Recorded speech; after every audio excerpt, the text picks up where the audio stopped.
اللهم محمدا في جميع أفعاله ومحمد اللهم صل عليه مع صحبه وآله صلاة تكون لك رضاء ولحقه أداء. رسول صلى الله عليه وآله وسلم د سیرت 11مه برخه. په تیره برخه کې مو دا بیان کړی و چې کله رسول صلی الله علیه و آله وسلم ته حال وویل سو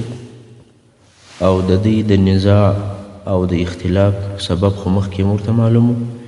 نو یې خپل مبارک پټو د خپلو اوږو څخه ایسته کوي او د کعبې شریفې څخه لیرې یې پر مځکه هوار کوي. حجر اسود یې په خپلو مبارکو لاسو باندې پر دغه پټو باندې کښېښوی. بیا یې د قریشو رئیسانو ته ورغږ کړل ول اوس نو په ټولو دغه پټو در پورته کوي.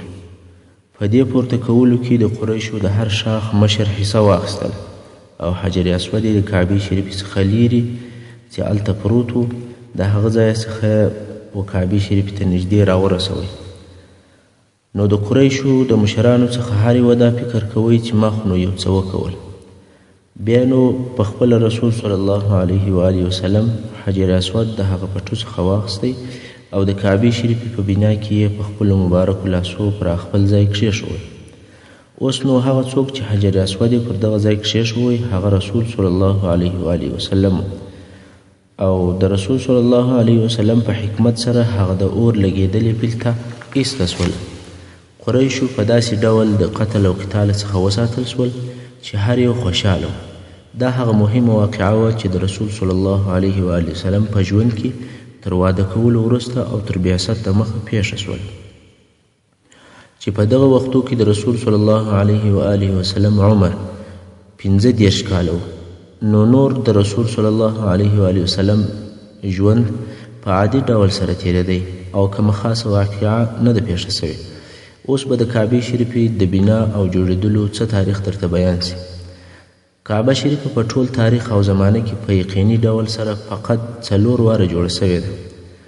او تر دغه 4 واره په د مخه جوړېدو کې د علماو اختلاف او شک دی. خو اول وارې جوړېدلې هغه دی چې ابراهیم علیه السلام د خپل زوی اسماعیل علیه السلام په مرسته او ملګرتیا سره جوړه کړه چې دغه جوړېدلې د الله جل جلاله د امر پر ځای کول و او دغه جوړېدلې په قرآن مجید کې او په صحیح احادیثو کې ثابت دی. لکه څنګه چې الله جل جلاله د سورة بقرې په 128 نمبر آیات کې فرمایي اعوذ بالله من الشیطان الرجیم وَإِذْ يَرْفَعُ إِبْرَاهِيمُ الْقَوَاعِدَ مِنَ الْبَيْتِ وَإِسْمَاعِيلُ رَبَّنَا تَقَبَّلْ مِنَّا إِنَّكَ أَنْتَ السَّمِيعُ الْعَلِيمُ. ترجمه: ای رسول صلی الله علیه وسلم هغه وخت در یاد که چې ابراهیم علیه السلام او اسماعیل علیه السلام د کعبې شریفې تاداونه او بنسټونه پورته کول او دواړو به ویل ای زموږ ربه ته دغه کار زموږ څخه قبول کړې، بېشکه ته ښه اورېدونکی او ښه پوهېدونکی یې. یعنې ای الله ته دغه کعبه شریفه چې موږ یې جوړوو زموږ څخه قبوله کړه او ته د ټولو دعاوې اورې او د ټولو په نیتو باندې پوهېږې. په ده باره کې صحیح احادیث هم خورا ډیر دي چې پر انقلولو یې بحث اوږدېږي. د دغې اولنۍ بنا په باره کې د تاریخ کتابونه او علمای کرام وایي د ابراهیم علیه السلام د کعبې شریفې د دیوالو لوړوالی 9 ذراع او اوږدوالی 10 ذراع او د کعبې شریفې بر یا عرض 22 ذراع او بې له چته وله یعنی چت او بام یې نه درلودی. او د کعبې شریفې 2 وارې جوړېدل دغه دی چې قریشو تر بعثت او د اسلام د مخه جوړه کړه او دغه وار په جوړولو کې رسول صلی الله علیه وسلم هم اشتراک ورسره کړی دی او په دې وار کې یې د کعبې شریفې د دیوالو لوړوالی 18 ذراع کوي خو د اوږدوالي څخه یې 6 ذراع او د ذراع یو څه حصه د مال د کمبود په سبب باندې پرېښول چې دا هغه ځای دی چې حجر یا حتیم ورته ویل کېږي او د کعبې شریفې شمال طرف ته دی او د کعبې شریفې دروازه یې د مځکې څخه لوړه کړه. دا هم د دې دپاره چې بې له اجازې څخه د قریشو څوک دننه ورنسي. په دې باره کې رسول صلی الله علیه و آله وسلم د مکې مکرمې تر فتح وروسته و حضرت عایشه رضی الله عنها ته وفرمایل یا عایشه که ستا قوم یعنې قریش د جاهلیت وختو ته نږدې نه وای ما به د کعبې شریفې د نړولو امر کړی وای خو په نوي جوړولو کې به مې هغه حصه پکښې داخله کړې وای کومه چې دوی ځینې ایستلې ده او د مځکې سره به مې برابره کړې وای، یعنې د کعبې شریفې دننه مځکه به مې دونه کښته کړې وای چې د مځکې سره برابره وای، او یوه دروازه به مې د شرق طرف ته ورکړې وای او بله به مې د غرب طرف ته ورکړې وای. نو په دغه جوړوالي کې به هغه د ابراهیم علیه السلام پر اساس جوړه سوې وای. او د کعبې شریفې درېیم وارې جوړېدل هغه دي کله چې کعبه شریفه د یزید ابن معاویه په زمانه کې د ده د لښکرو د طرفه څخه وسوځل شول، چې د هغې واقعي خلاصه دا ده: د 14 سنې په اخر کې د یزید لښکرو چې د حسین ابن نمیر سکوني په قمنداني، د عبدالله ابن زبیر چې د مسلمانانو خلیفه او امیر المؤمنینو د یزید په امر په مکه مکرمه کې محاصره کړل او بیا یې کعبه شریفه په منجنیک باندې وویشتله. کعبه شریفه د دغه ویشتلو په سبب باندې ونړېدل. عبدالله ابن زبیر رضی الله تعالی عنه د حج تر موسمه انتظار وکړي څو چې د حج څخه د حج دپاره خلک د هر ځای څخه راغلل او عبدالله ابن زبیر رضی الله عنه مشوره ورسره وکول، ول ای خلکو ماته د کعبې شریف په باره کې مشوره راکړئ، ټوله ونړوم او بیرته یې د سره جوړه کړم او که یې دغه نړېدلي ځایونه ور ترمیم کړم او بس پر دغه حال یې پرېږدم. خو عبدالله ابن عباس رضی الله عنه مبارک ورته وویل ول زما نظر دا دی چې هغه نړېدلي ځایونه یې پر دغه خپلو ډبرو باندې ور جوړ کړه او نوره کعبه شریف پر خپل حال پرېږده، ځکه دا هغه کعبه ده چې خلک پر دې مسلمانان سوي دي او دا هغه ډبرې دي چې خلک پر دې مسلمانان سوي دي، یعنی هر څه دي پر خپل حال پاتې، فقط نړېدلي ځایونه یې ور جوړ کړه، بس نور کار مه پله. عبدالله ابن زبیر صاحب ورته وویل ول که ستاسې څخه د هر چا کور نړېدلی وای او یا سوځېدلی وای تر هغو نه راضي کېدی څو یې کور بیرته د سره سټوی ور جوړ سوی، نو د خپل رب جل جلاله د کور په باره کې څنګه فکر کوئ؟ بیا عبدالله ابن زبیر رضی الله عنه مبارک وویل ول زه د خپل رب څخه 3 ورځې استخاره کوم، بیا پر هغه کار باندې اقدام کوم او په هغه کار باندې شروع کوم چې په هغه کې خیر وي. پس له 3 ورځو یې د کعبې شریفې په نړولو شروع وکوله تر څو یې تر مځکې پورې ورسوله او بیا یې شاوخوا پردې راوګرځولې او د کعبې شریفې په نوې بنا یې شروع وکوله. هغه 6 ذراعه خالي مځکه چې د حجر په نامه دغسې پرېښول سوې وه هغه یې هم پکښې داخله کړه او د کعبې شریفې د دیوالو په لوړوالي یا جګوالي کې تر پخوا 10 ذراعه نور هم زیاتوالی وکړي او 2 دروازې یې ورکړې چې پر یوه به دروازه به خلک ورتلل او پر هغه بله به ننوتل. خو دغه زیاتوب او تغییرات یې د هغه حدیث شریف په جرأت باندې وکول چې عایشې رضی الله عنها ته نبي علیه السلام ویلي وو. د کعبې شریفې 4 وارې بنا یا جوړېدل هغه دي چې د عبدالله ابن زبیر رضی الله عنه مبارک تر شهادت وروسته وسو، چې واقعه امام مسلم رحمه الله د عطا رضی الله عنه مبارک څخه رانقل کوي. وایي کله چې عبدالله ابن زبیر رضی الله عنه د حجاج ابن یوسف ثقفي د طرفه شهید شو او په دغه جنګ کې د حجاج د طرفه څخه کعبه شریفه په منجنیک باندې ونړول سوه، نو حجاج ابن یوسف او عبدالملک ابن مروان ته چې د وخت خلیفه و د عبدالله ابن زبیر د وژلو خبر او دا ولیکل چې ابن زبیر کعبه شریفه د اهل مکې د نظره څخه مخالفه جوړه کړې ده. عبدالملک ابن مروان ورته ولیکل چې موږ د ابن زبیر د کارو د مخالفت اراده نه لرو، کم چې په لوړوالي کې زیاتوب کړی دی پر هغه اندازه یې جوړه کړه، مګر دا چې حجر د کعبې شریف په بنا کې داخل کړی دی بیرته یې ځینې وباسه، پر پخواني شکل یې جوړه کړه او دغه 2مه دروازه چې یې ورکړې ده هغه هم بنده کړه. نو بیا کعبه شریفه ونړول سوه او بیرته د قریشو پر هغه پخواني شکل جوړه سوه. د تاریخ په کتابو کې ذکر سوي دي کله چې رشید هغه چې د عباسي خلفاو څخه دی هغه چې کله اراده وکوله چې کعبه شریفه ونړوي او بیرته یې د عبدالله ابن زبیر رضی الله عنه د بنا پر قسم جوړه کړي، مګر امام مالک بن انس رحمه الله ورته وویل ای امیر المؤمنین د الله روی ته وګوره، کعبه شریفه د وروستنیو باچاهانو دپاره لوبه مه ګرځوه، یعنی د هر باچا چې اراده سي چې تغییر پکښې راولي ماله بې راولي، او په دې ډول د کعبې شریفې هیبت او د خلکو د زړو څخه د دې سام او عزت پورته کیږي. نو رشید هم د خپلې رایې څخه واوښتی او د کعبې شریفې نړول او جوړول یې پرېښود. دا هغه 4 وارې وو چې په یقیني ډول سره کعبه شریفه جوړه سوې ده، مګر 5م وارې جوړېدل یې هغه دي چې په هغه کې شک او اختلاف شته. دا هغه جوړېدل دي چې د ابراهیم علیه السلام تر جوړولو د مخه دي، چې آیا د ابراهیم علیه السلام تر جوړولو د مخه هم کعبه شریفه جوړه سوې ده او که نه ده جوړه سوې. نو په ځینو آثارو او په ځینو روایاتو کې راغلی دي چې اول هغه څوک چې کعبه شریفه یې جوړه کړه هغه آدم علیه السلام او د دغه جوړېدلو دپاره هغه حدیث شریف دلیل دی چې امام بهقي د عبدالله ابن عمر څخه روایتوي. عبدالله ابن عمر رضی الله عنه مبارک فرمایي چې رسول صلی الله علیه وسلم وفرمایل الله جل جلاله و آدم او حوا علیهم السلام ته وفرمایل ولزما دپاره په مځکه کې یو کور جوړ کړي او جبرائیل علیه السلام د کعبې شریفې خط او نقشه ور واچول.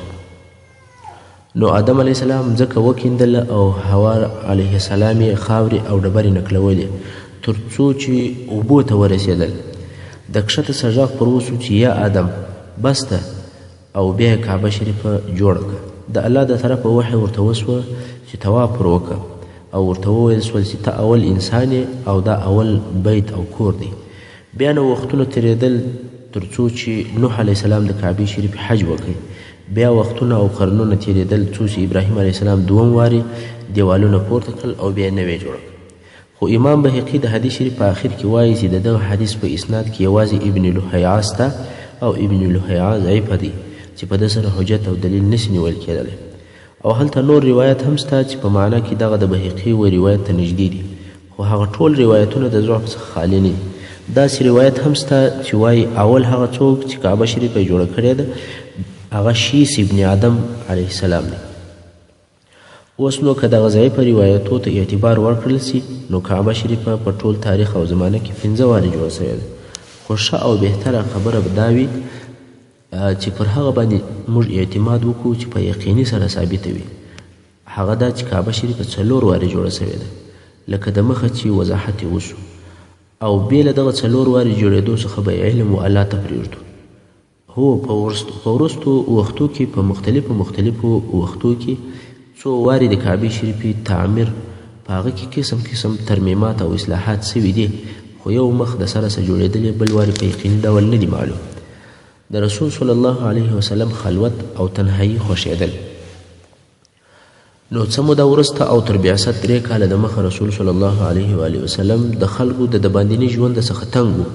هلته فسق او فساد، فجور او د بوتانو عبادت و.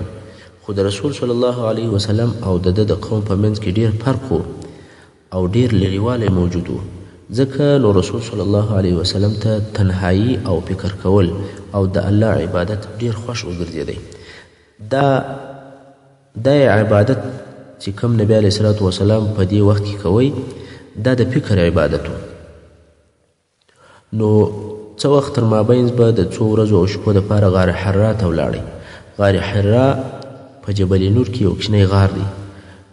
د غرو ځینې غارونه خو ډېر لوی وي مګر غار حرا یو کوچنی غار دی چې فقط 1 یا 2 نفره پکښې ځایېږي او د غره په لوړه حصه کې دی چې څوک بې له تکلیفه او ستړیا څخه نسي ورختلی. رسول صلی الله علیه وسلم دغه لیرې او ګوشه غار ته د خپل خلوت او تنهایی دپاره ولاړی او هغه یې د ځان دپاره انتخاب کړي. ځکه رسول صلی الله علیه وسلم دا نه خوښوله چې بل څوک د ده سره په دې غار کې ملګری وي او مقصد یې هم یوازې د الله جل جلاله عبادت و چې په دغه تنهایی کې به د کون په موجوداتو کې فکر وی او په دې کې به فکر کوئ چې د دې کون تر شا یو اداره کوونکی قدرت سته او رسول صلی الله علیه وسلم په هغه څه نه راځي چې د صلی الله علیه وسلم قوم د هغه عقیده لري چې هغه شرک او باطل افکار و. خو بیا هم رسول صلی الله علیه وسلم ته یو واضح لار او معینه شریعت نه ور معلوم چې په هغه باندې مطمئن او راضي سي. د رسول صلی الله علیه وسلم دغه تنهایی اختیارول د الله جل جلاله په اراده سره و چې د رسالت و هغه لوی امانت ته اماده کړي او په هغه رسالت سره د مځکې پر مخ تغییر راولي. رسول صلی الله علیه وسلم ته تر بعثت 3 کاله د مخه دغه تنهایی خوښه وګرځېدله او دغه کوچنی غار د خپل عبادت او د فکر کولو دپاره او د خلوت دپاره ځای وګرځوئ. او دغه کوچنی غار 2 خولې لري چې په یوه خوله باندې سړی ورننوځي او تر بله خوله راوځي او دا بلې خولې سره یې کعبې شریفې هم معلومیږي لکه یو کلکین داسې. نو که کم څوک چې په غار حرا کې ناست وي نو کولی شي چې د دغه غار د داخله څخه کعبې شریفه ته وګوري. دغه غار چې د کعبې شریفې څخه 3 میله لرې دی او د غره په یو لوړه حصه کې دی، تقریبا په 1.5 ساعت کې یو څوک ورختلی شي.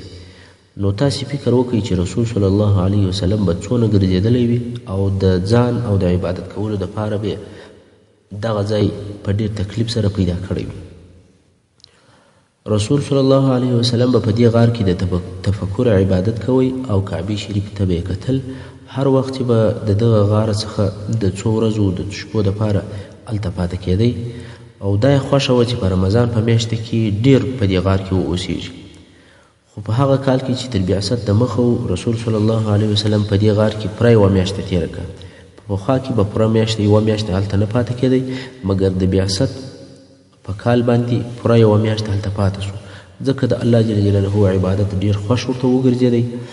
هو یو وخت به د خوړلو دپاره یا د اوبو د راوړلو دپاره یا د کور د خبر د اخیستلو دپاره راکښته سو، خو بیرته به هغه غار ته ولاړ. په آخر کال کې چې تر بعثت د مخه کال رسول صلی الله علیه وسلم به پر لارې رهي او دغه غار ته بتلی چې یو اواز به واورېدی، ورته ویل کېدل به السلام علیک یا رسول الله، او رسول صلی الله علیه و وسلم به شاوخوا وکتل، هېڅوک به یې نه ولیدی. په حیرت او په فکر کې به سو چې دا څنګه اوازونه دي او دا څوک دی. رسول صلی الله علیه وسلم فرمایي چې بیا مې د وحیو تر نزول وروسته د جبرائیل علیه السلام څخه پوښتنه وکړه چې یا جبرائیل، تر بعثت د مخه چې به پر دې لار باندې تلم اورېدل به مې چې یو چا به راته ویل السلام علیک یا رسول الله. ما به شاوخوا وکتل، هېڅوک به نه و. دغه غږ چا کوئ او دا څوک و؟ جبرائیل علیه السلام راته وویل یا رسول الله، دغه ونې او ډبرې ول چې تا ته به غږ درکوئ او پر تا به سلام وایي. نو محترم اوریدونکو، آیا نن ورځ پر رسول صلی الله علیه وسلم باندې درود ویل د ځان دپاره سعادت او خوشبختي نه بول؟ رسول صلی الله علیه وسلم په الهي دربار کې هغه لوړ مقام او عزت لري چې زموږ او ستاسې و درود ته هېڅ ضرورت نه لري. الله جل جلاله او په اسمان کې ملائکې، په هوا کې مرغان، په دشتو کې حیوانان او په اوبو کې ماهیان، حتی ونې او ډبرې درود پر وایي. خو زما او ستا دپاره درود ویل هغه شی دی چې ګټه او فایده یې موږ ته رارسېږي. د رسول صلی الله علیه وسلم سره زموږ محبت به زیاتېږي، د متابعت شوق یې په موږ کې پیدا کېږي. درود ویل زموږ دپاره هغه ښه او بختور عمل دی چې زموږ ژوند راښه کوي او ژوند مو بختور کوي. حتی په د درود ویلو په برکت سره به مو انشاءالله تعالی د رسول صلی الله علیه وسلم شفاعت هم په نصیب شي. نو محترمو، په خپل ژوند کې درود ویل ډیر کوي او د ځان عادت یې وګرځوئ، نتیجه یې په یقیني ډول په دنیا او په آخرت کې معلومیږي. د وحی نازلېدل کله چې د رسول صلی الله علیه و آله وسلم عمر 40 کاله پوره سو، د رسول صلی الله علیه وسلم د ژوند په آفاقو کې د نبوت آثار او علامې ښکاره سوې چې د هغو علامو څخه یو هم رښتیا خوب. رسول صلی الله علیه وسلم به هیڅ خوب نه لیدی، مګر هغه کار به داسې یقیني سو لکه یو سړي چې لیدلی وي. امام المحدثین امام بخاري رحمه الله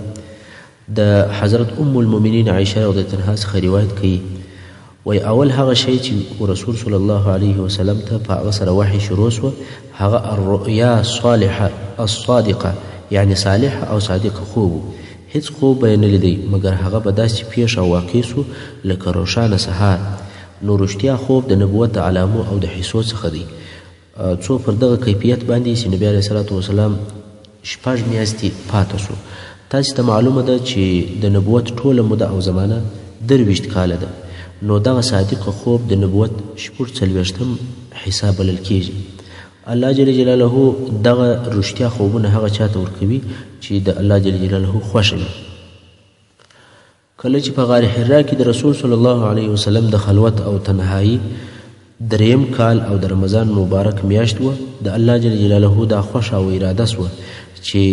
د مځکې پر خلکو باندې خپل رحمت نازل کړي او رسول صلی الله علیه وسلم په نبوت او په رسالت سره مکرم کړي.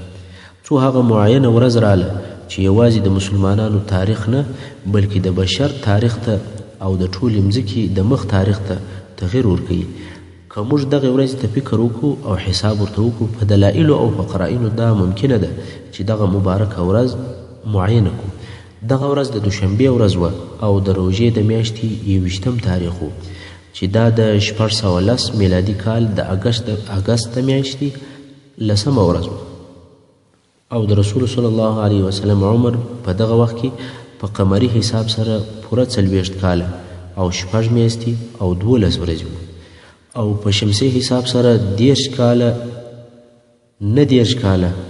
3 میاشتې او 22 ورځې دغه د دوشنبه په ورځ باندې د بعثت او د رسالت اول ورځ رسول صلی الله علیه وسلم فرمایي چې زه په غار حرا کې ناست وم چې ناڅاپه او د پاتن یو سړی رالی دغه سړی جبرائیل علیه السلام او د یو انسان په شکل او په قیافه کې ورته رالی د ملایکې په شکل کې نه نو رسول صلی الله علیه وسلم فرمایي چې ناڅاپه یو سړی رالی چې سپین کالي یې اغوستي او د ده سره د دیباج یو لوښی او یا یو ټوکر ورسره و دیباج یو ریشمین ټوکر ته ویل کیږي او په هغه ټوکر کې یو کتاب پروت و څنګه چې دغه نفر په یوه وارې او په ناڅاپه حالت کې راښکاره سو ویې بیرولم بې غږه بې خبره په نیمه شپه کې توره تاریکه ده او په غره کې ناڅاپه یو دم یو سړی پیدا سي خامخا سړی بیریږي نو دا سړی را نږدې سو کتاب یې راته ونیوی ویل یا محمد اقرأ صلی الله علیه وسلم ای محمد ووایه رسول صلی الله علیه وسلم د ډېرې بیرې په حالت کې ورته وویل ول زه ویونکی نه یم یعنی لیک او لوست مې نه دي زده نه شی ویلی سم او نه یې لیکلی سم تاسې ته معلومه ده چې رسول صلی الله علیه وسلم امي و یعنی لیکل او ویل یې نه ول زده که چیرې د رسول صلی الله علیه وسلم ویل او نوشته کول زده وای کفارو بیا دا تهمت پر ویلی چې دا قرآن تا د ځانه څخه جوړ کړی دی خو اوس د رسول صلی الله علیه وسلم قوم او ټول قریش په دې باندې خبر ول چې رسول صلی الله علیه وسلم امي دی نو رسول صلی الله علیه وسلم فرمایي دغه سړي زه په غېږ کې ونیولم او کښې یې کښلم قریبه وه چې د دغه کښې کښلو په وجه مې روح ووځي د رسول صلی الله علیه وسلم بیره نوره هم زیاته سوه او بیا دغه نفر ورته وویل یا محمد اقرأ صلی الله علیه وسلم رسول صلی الله علیه وسلم بیا ورته وویل زه ویونکی نه یم بیا یې په غېږ کې کښې یې کښلم او تر داسې اندازې یې کښې کښلم چې ما ول اوس به مې روح ووځي بیا یې راته وویل یا محمد اقرأ دریم وارې دپاره یې رسول صلی الله علیه وسلم بیا ورته ووایي وایي زه ویونکی نه یم خو د دریم وارې بعد یې بیا په دونې قوت سره کښې کښلم چې قریبه وه چې زما نفس او سا دې وخیږي او بیا یې راته وویل یا محمد اقرأ وایي ما ورته وویل چې څه شي ووایم جبرائیل علیه السلام راته وویل اقرأ باسم ربک الذي خلق خلق الإنسان من علق اقرأ وربك الأكرم الذي علم بالقلم علم الإنسان ما لم يعلم فقط د سورة علق دغه اولنی 15 آیاتونه ورته تلاوت کړه دغه 15 آیات هغه اولنی آیاتونه دي چې د اسمانه څخه په لیلة القدر کې نازل سوي دي الله جل جلاله فرمایي په سورة قدر کې انا انزلناه في لیلة القدر یعنی موږ د قرآن مجید په لیلة القدر کې نازل کړی دي او د روژې په میاشت کې د قرآن نازل سوی دی ځکه بیا هم الله جل جلاله په سورة بقره کې په 115 نمبر آیت کې فرمایي شهر رمضان الذي انزل فيه القرآن د روژې میاشت هغه میاشت ده چې په هغه کې قرآن مجید نازل سوی دی رسول صلی الله علیه و آله وسلم فرمایي کله چې مې دغه آیاتونه وویل دغه سړی غایب سو او لاړی رسول صلی الله علیه وسلم ډیر زیات بیریدلی و او د بیرې په حالت کې و چې دا څه کیفیت او حالت دی په دغه وخت کې د رسول صلی الله علیه وسلم صادقه او مخلصه زوجه حضرت خدیجه رضی الله عنها چې هلته په کور کې وه په زړه کې ور وګرځېدل چې په رسول صلی الله علیه وسلم باندې یو څه نه وي سوي او یو څه ورپېښه نه وي نو یې خپل یو مریی غار حرا ته ور ولېږئ چې ولاړ شه وګوره چې رسول صلی الله علیه وسلم ته خو به څه نه وي پېښه ځکه دې ته معلومه وه چې رسول صلی الله علیه وسلم هلته په غار حرا کې دی دته بیا رسول صلی الله علیه وسلم د غار حرا څخه راوتلی دی او په ډیر تلوار د کور و طرف ته روان دی د ډېرې بیرې په سبب د ځغاستې پر قسم په تلوار او په چابکۍ سره د کور پر طرف رهي دي مریی چې غار ته رالی ویې لیدل چې رسول صلی الله علیه وسلم نسته نو مریی دې خوا او ها خوا ته وکتل د رسول صلی الله علیه وسلم پلټنه او پیدا کول کوي او په دې باندې مشغوله دی رسول صلی الله علیه وسلم مکې مکرمې پر طرف باندې په تلوار رهي دی او رسول صلی الله علیه وسلم د بیرې او د خوف په حالت کې خپل کور ته ولاړی خدیجې رضی الله عنها چې رسول صلی الله علیه وسلم ولیدی په پوه سوه چې دی ډېر سخت بیرېدلی دی او اوس هم د بیرې په حال کې دی او له ډېرې بیرې څخه ریږدي او نبي علیه صلات وسلام مبارک په دې حال کې فرمایي زملوني زملوني یعنی پټ مې کوي پټ مې کوي لکه د چا چې یخ کیږي او ریږدي. خدیجې رضی الله عنها هم په یو کالي باندې پټ کړئ تر څو چې هغه بېره ځینې ولاړه او څه ارام شو. نو خدیجې رضی الله عنها ته هغه پیښه سوې قصه وکړه او ټول هغه واقعات چې ورته پیښ سوي وو هغه یې ټول ورته بیان کړه او ویې ویل چې زه پر ځان باندې وبېرېدم. خدیجې رضی الله عنها مبارک ورته وویل ښایي ته دا فکر کوې چې دا د جن او د پیري اثر وي. رسول صلی الله علیه وسلم مبارک ورته وویل هو. خدیجې رضی الله عنها وویل یا والله که تا ته هېڅکله جن یا پیری یا بل مخلوق ازار ورسوي الله تا هېڅکله نه خرابوي ځکه ته ښه اخلاق لرې. د هغو څخه یو څه اخلاق دا دي چې ته وسیله رحمي کوې یعنې د دوستانو او د قریبانو حقوق پر ځای کوې په خبرو کې رښتیا وایه د ضعیفانو مرسته او کومک کوې د محتاجو ضرورت او اړتیا ورپوره کوې د میلمه عزت کوې د حق مرسته او طرفداري کوې ټول اخلاق دي ښه او کریم دي. جن او پیری تا ته تکلیف نشي در رسولی. نور هم رسول صلی الله علیه وسلم پر خپل حال باندې پرېښوی چې ښه ارام سي. بیا نو ورقه ابن نوفل ته چې د خدیجې رضی الله عنها د اکا زوی و هغه ته یې وروستی. دغه ورقه چې عرب او قریش و نصراني سوی و او دا قصه به وروسته درته بیان کړو چې څنګه اول یې نصراني سو. مقصد ورقه ابن نوفل د خدیجې رضی الله عنها د اکا زوی او نصراني و. څنګه چې د یهودو او د نصاراو کتابونه ویلي ول انجیل یې د عبراني څخه و عربي ته ډېر لیکلی و رااړولی و نو ډېر معلومات وده ته موجود ول. په عمر ډېر و او په سترګو باندې په دې حال کې ړوند سوی و. د انبیا علیهم السلام د ژوند معلومات ډېر ورته ول. دا هم ورته معلومه وه چې یو راتلونکی نبي راځي او د هغه وخت هم رانږدې سوی دی. کله چې دوی ورقه ابن نوفل ته ورغلل خدیجې رضی الله عنها ورته وویل ولیا ابن عم ای د اکا زوی د وراره څخه دې د ده حال واوره. ورقه ابن نوفل ورته وویل ول ای وراره څه دې لیدلي دي او څه دې اورېدلي دي. رسول صلی الله علیه وسلم هغه خپل حال ورته بیان کړی. ورقه ابن نوفل په ډېر تعجب سره غوږ ورته نیولی دی او اوري.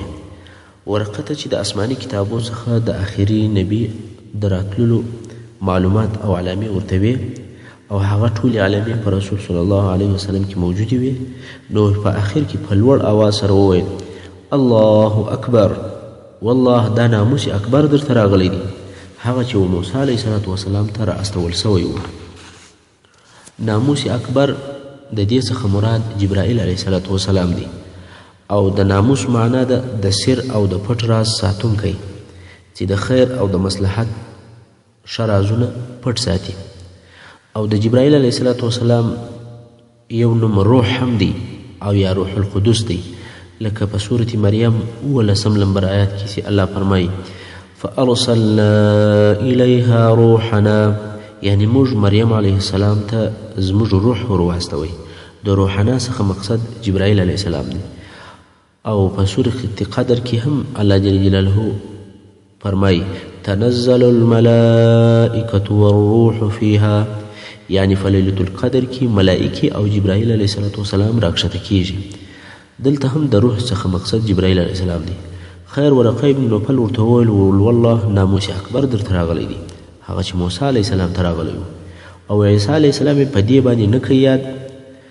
ځکه چې د ورقه ابن نوفل دا عقیده نه وه چې عیسی علیه السلام نبي دی.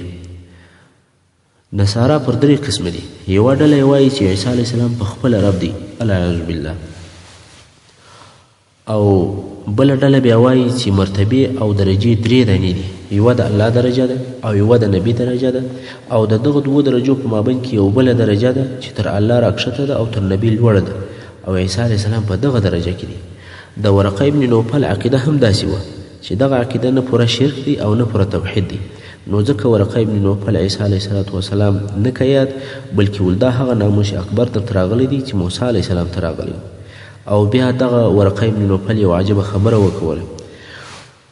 ول کاشکې زه په هغه وخت کې ځوان وای چې ستا قوم تا د مکې څخه باسي او ما به ستا مرسته او کومک کړی وای.